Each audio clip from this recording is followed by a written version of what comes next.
Land titling act విషయంలో కూడా ఇదే మాదిరిగా జరుగుతూ ఉంది. ప్రతి ఒక్కరికి మెసేజ్లు పంపిస్తూ ఉన్నాడు, ప్రతి ఒక్కరికి కూడా ఫోన్లు చేసి చెప్తా ఉన్నారు మీ భూములు జగన్ కాజేస్తాడు అని.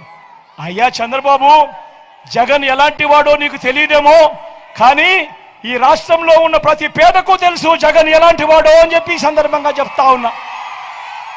జగన్ భూములు ఇచ్చేవాడే కానీ జగన్ భూములు లాక్కునేవాడు కాదు నీ మాదిరిగా అని చెప్తా ఉన్నాడు.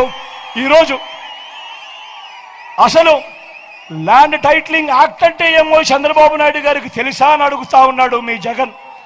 అసలు ల్యాండ్ టైటిలింగ్ యాక్ట్ అనంటే దాని అర్థం ఏమిటో తెలుసా? అసలు ల్యాండ్ టైటిలింగ్ యాక్ట్ అనంటే దాని అర్థము మీ భూముల మీద మీకు సర్వ హక్కులు కల్పించడమే ల్యాండ్ టైటిలింగ్ యాక్ట్కు సంబంధించిన ముఖ్య ఉద్దేశం. మీ భూములు 100 సంవత్సరాల కిందట సర్వే జరిగింది, బ్రిటిషర్లు ఉన్నప్పుడు సర్వే జరిగింది. దాని తర్వాత ఏ ఒక్కడు కూడా సర్వే చేసిన పరిస్థితులు లేవు.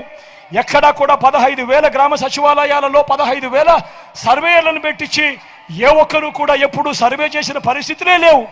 ఆ పరిస్థితులు లేక భూములన్నీ కూడా సబ్ డివిజన్ జరక్క, భూముల కొలతలన్నీ కూడా సరిగ్గా లేక అమ్ముకునేదానికి కొనేదానికి ఇబ్బందులు పడుతూ ఉన్న పరిస్థితులలో ప్రజలందరూ కూడా కోట్ల చుట్టూ తిరుగుతూ, రెవెన్యూ అధికారుల చుట్టూ తిరుగుతూ వాళ్ళకు డబ్బులు ఇచ్చుకుంటూ ఇబ్బందులు పడుతూ ఉన్నారు అని చెప్పి ఈ పరిస్థితిని మార్చాలి అని ప్రతి ఒక్కరి భూమి మీద కూడా వాళ్లకు సంపూర్ణ హక్కులు ఇవ్వాలి అని మొట్టమొదటిసారిగా 100 సంవత్సరాల కింద జరిగిన సర్వేను మళ్ళీ రీసర్వే ప్రతి గ్రామంలోనూ చేయించి వాళ్ళ భూముల మీద సర్వ హక్కులు వాళ్ళకి ఇచ్చేదానికి బౌండరీస్ నాటిచ్చి రికార్డ్స్ అన్ని అప్డేట్ చేసి ఆ పత్రాలన్నీ కూడా రిజిస్ట్రేషన్ చేసి మళ్ళీ ఆ రైతన్నలకు వాళ్ళకే ఇచ్చే కార్యక్రమం జరుగుతూ ఉంది అంటే ఇంత గొప్ప కార్యక్రమానికి చేతనైతే మద్దతు పలకాలి, కానీ దాని మీద కూడా లేనిపోని దుష్ప్రచారాలు ఇవాళ జరుగుతూ ఉన్నాయి.